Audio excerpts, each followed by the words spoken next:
meninos, você não utiliza mais aquela que vem na cabeça, a latata. Agora são fileiras, vocês já repararam no caminho, vem nesse ano, né? Ou projetos, como vocês vão ver. São fileiras, com 1,5 metro de distância cada fileira. Pra quê? Pra uva pegar mais sol. Tá? Pegando mais sol com aquela cara, chove e só com vapor vai ficar. Daí tem muitos fungos, tá? Mas é do próximo. Então, o sensor sabe o quê? Chove, vem o sol, depois seca direitinho. Diminui os fungos, diminui os agrotóxicos.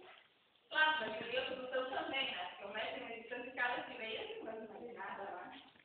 Não produz, fica qualidade e ganha qualidade no fim. Então, tem o da Vinho Merlot, conseguiu ser procedente. É a única vinícola pequena que conseguiu isso. A nossa é a única vinícola que conseguiu. Para nós, que somos pequenos, nossa familiar, é um prêmio que tem, né? E também a única vinícola que tem o orgânico. Tá? Então, desculpa qualquer coisa, né? E seja bem-vindo, você vai provar.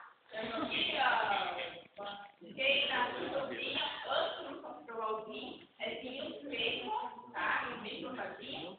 Merlot é um dos mais tradicionais que tem. É cortadinho, seco, natural do lado. E depois, então,